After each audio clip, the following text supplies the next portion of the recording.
ओम शांति। 19 अगस्त 2024 के ईश्वरीय महावाक्य। पहले सुनते हैं मुरली के मुख्य पॉइंट्स। बाबा ने कहा, अभी तुम सच सच हेवन में जाने वाले हो। वहां कोई रोग आदि होते नहीं। तुम सदैव हर्षित रहेंगे, परंतु वहां जाने के लिए तुम्हें आत्मा को पवित्र बनाना है। बड़ी मेहनत करनी पड़े। खान पान भी शुद्ध होना चाहिए, परंतु माया के तूफान ऐसे जबरदस्त आते हैं जो एकदम ज्ञान ही उड़ जाता है। फिर बाबा ने कहा, मीठे मीठे बच्चे, तुम कितने उत्तम उच्च पवित्र थे, फिर जन्म लेते लेते विकारों में गिरकर कितने अपवित्र बने हो। पहले पहले काम विकार ही बहुत तंग करता है, इसमें ही टाइम लगता है। वैसे तो 1 सेकंड में जीवन मुक्ति कही जाती है। सारा मदार धारणा पर है। इस ज्ञान को धारण कर पिछाड़ी में तुम बाप मिसल बन ही जाएंगे, परंतु ताकत आएगी बाप की याद से। याद को जौहर कहा जाता है, तो तुम्हारी ज्ञान तलवार में याद का जौहर भी चाहिए। लास्ट में बाबा ने कहा, हे बच्चों, तुम काम पर जीत पहनो तो 21 जन्मों के लिए जगत जीत बन जाएंगे। क्या इतनी बड़ी प्राप्ति के लिए सिर्फ 1 जन्म पवित्र नहीं रह सकते? अच्छा, भले कोई खुद ना बने, परंतु औरों को तो समझाएं। नर से नारायण बनना है तो बाप को अच्छी रीति फॉलो करना चाहिए। और अब सुनते हैं महावाक्यों को विस्तार से। मुरली का सार। मीठे बच्चे, ज्ञान की धारणा करते रहो तो अंत में तुम बाप समान बन जाएंगे। बाप की सारी ताकत तुम हजम कर लेंगे। प्रश्न, किन 2 शब्दों की स्मृति से स्वदर्शन चक्रधारी बन सकते हो? उत्तर, उत्थान और पतन, सतोप्रधान और तमोप्रधान, शिवाल्य और वैशाल्य।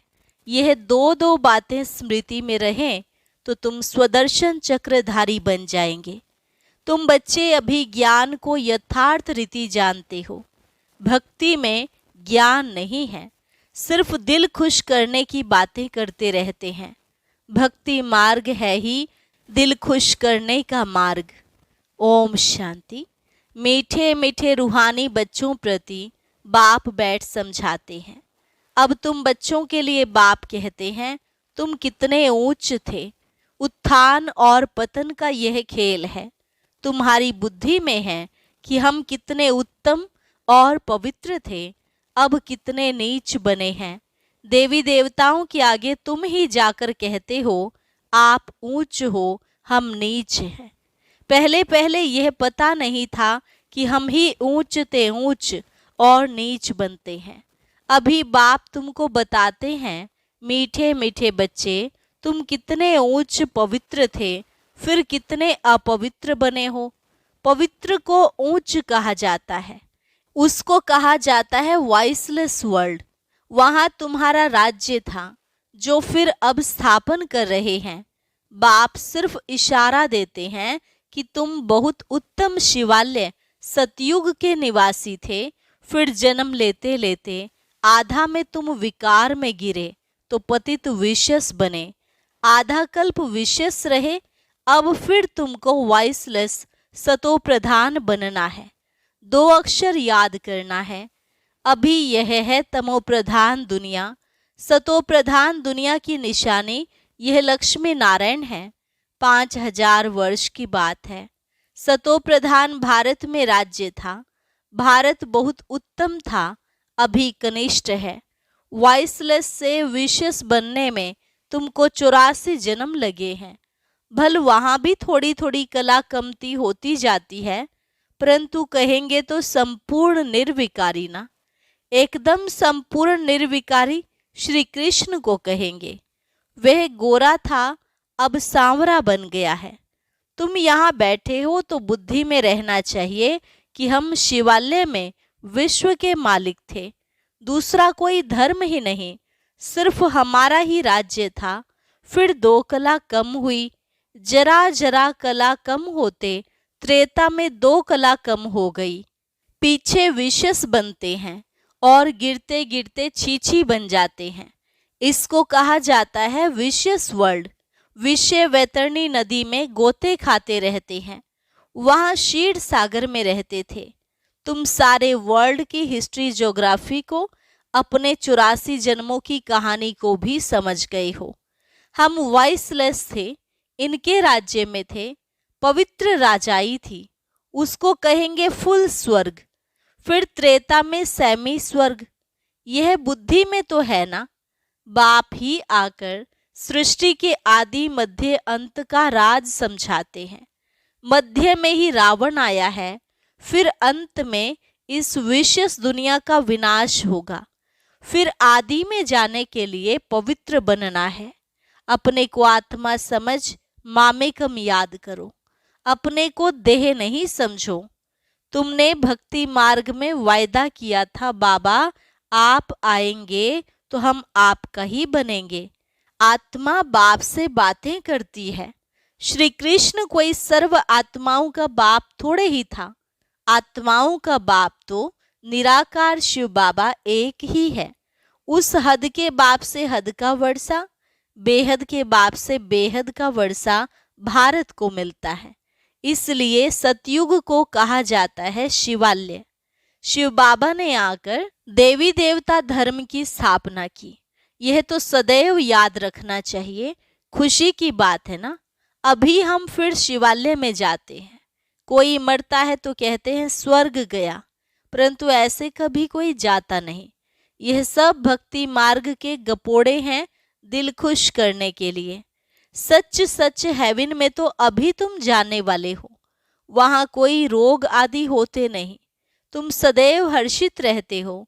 तो बाप कितना सहज करके छोटे छोटे बच्चों को जैसे बैठ समझाते हैं। भल बाहर में कहाँ भी रहते तुम पद पा सकते हो। इसमें पवित्रता तो पहले मुख्य है। खान पान शुद्ध हो। देवताओं के आगे कभी सिगरेट बीड़ी आदि का भोग लगाते हो क्या? ग्रंथ के आगे कभी अंडे व बीड़ी आदि का भोग रखा है? ग्रंथ को समझते हैं यह जैसे गुरु गोविंद का शरीर है। ग्रंथ को इतना मान देते हैं, यह गुरु की जैसे देह है, ऐसे सिख लोग समझते हैं। परंतु गुरु नानक ने थोड़े ही बैठ ग्रंथ लिखा है। नानक ने तो अवतार लिया, सिख लोगों की वृद्धि हुई, बाद में वह ग्रंथ आदि लिखे हैं। एक के बाद फिर सिख धर्म में आते गए हैं। पहले तो ग्रंथ भी इतना छोटा हाथ का लिखा हुआ था। अब गीता के लिए समझते हैं यह श्री कृष्ण का रूप है। ऐसे मानो जैसे नानक का ग्रंथ वैसे श्री कृष्ण की गीता गाई हुई है। श्री कृष्ण भगवानुवाच ही कहते रहते हैं। इसको कहा जाता है अज्ञान। ज्ञान तो एक परम पिता परमात्मा में ही है। गीता से ही सद्गति होती है। वह ज्ञान तो बाप के पास ही है। ज्ञान से दिन, भक्ति से रात होती है। अब बाप कहते हैं आत्मा को पवित्र बनाना है, उसके लिए मेहनत करनी पड़े। माया के तूफान ऐसे जबरदस्त आते हैं जो ज्ञान एकदम उड़ जाता है, किसको बोल भी न सके। पहला काम विकार ही बहुत तंग करता है, उसमें ही टाइम लगता है तो 1 सेकंड में जीवन मुक्ति की बात। बच्चा पैदा हुआ और मालिक बना। तुमने पहचाना शिव बाबा आया हुआ है और वर्षे के हकदार बने। गीता भी शिव बाबा ने ही गाई थी। उसने ही कहा मामेकम याद करो। मैं इस साधारण तन में आता हूँ।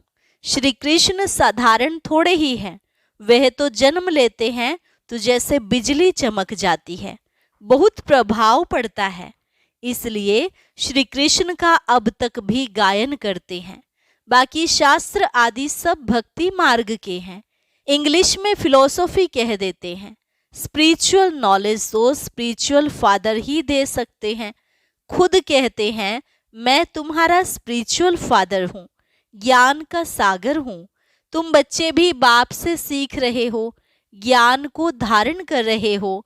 फिर पिछाड़ी में बाप मिसल बन जाएंगे। सारा मदार धारणा पर है। फिर वह ताकत आ जाएगी बाप की याद से।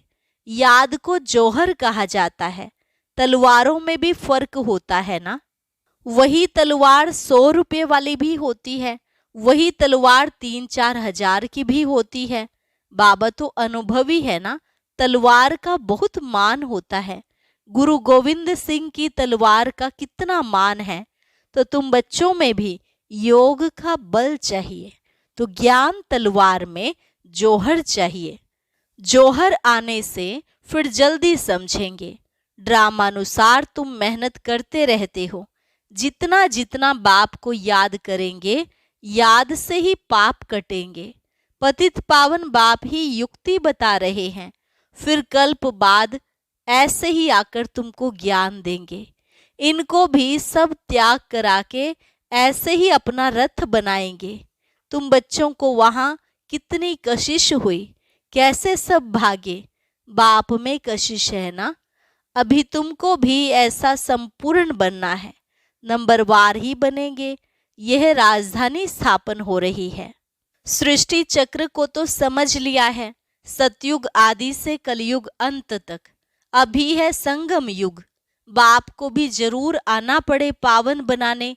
पावन अर्थात सतो प्रधान। फिर खाद पड़ती गई। अब वह खाद निकले कैसे। आत्मा सच्ची होती है तो जेवर भी सच्चा अर्थात गोरा शरीर होता है। आत्मा झूठी बनती है तो शरीर भी पतित होता है। ज्ञान के पहले तो यह भी नमन वंदन करते थे।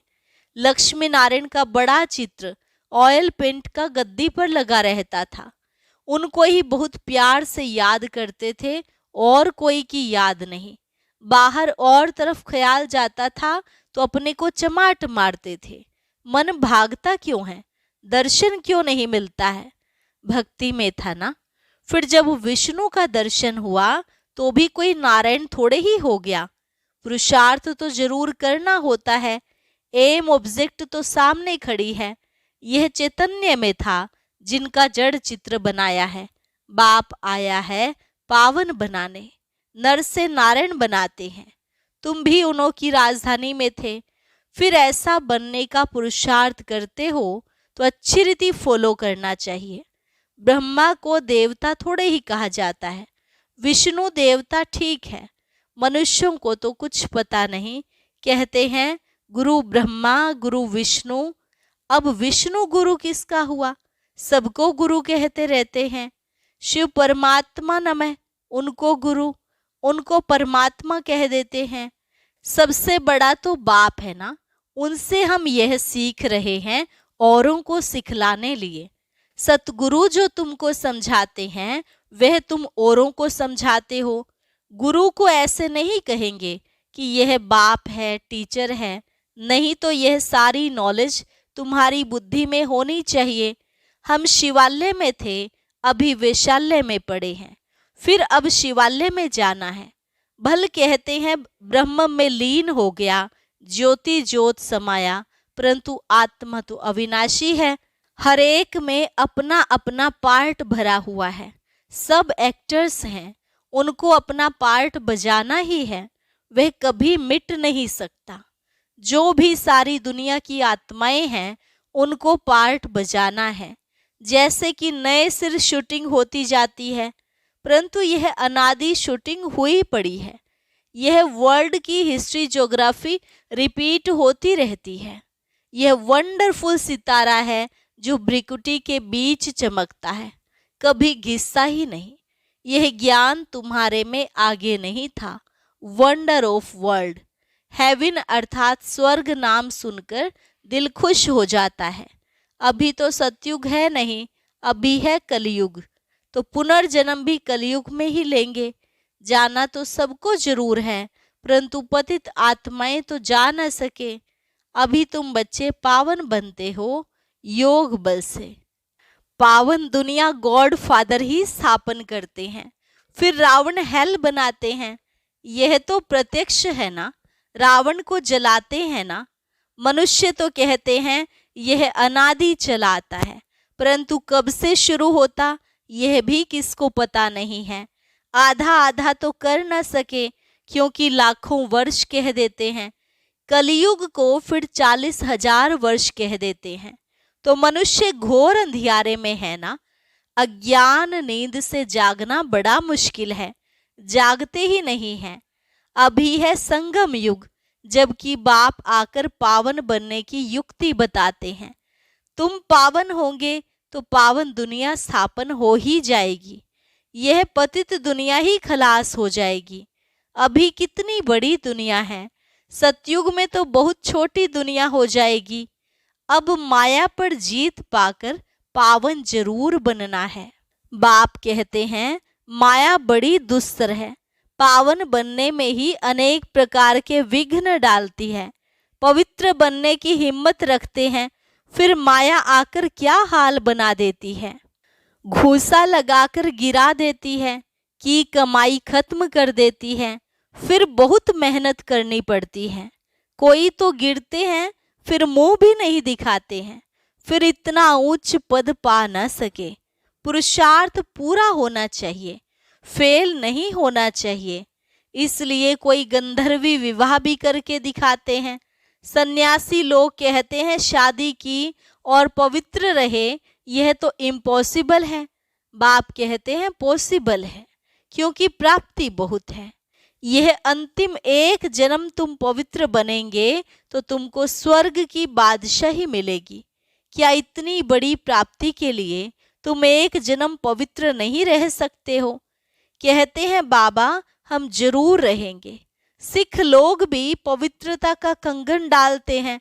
यहाँ कोई धागा आदि बांधने की दरकार नहीं, यह तो बुद्धि की बात है। बाप कहते हैं मामे कम याद करो। बच्चियां बहुतों को सुनाती हैं, परंतु बड़े आदमियों की बुद्धि में बैठता थोड़े ही है। बाप कहते हैं पहले उनको अच्छी रीति समझाओ। यह सब प्रजापिता ब्रह्मा की औलाद है। शिव बाबा से वर्षा मिल रहा है, पतित से पावन बनना है। अब बाप कहते हैं मामे कम याद करो। ऐसा तो कोई कह ना सके। पहले तो उनकी बुद्धि में बिठाना है भारत वॉइसलेस था, अभी विशेष है, फिर वॉइसलेस कैसे बनेगा? भगवान वाच मामे कम याद करो।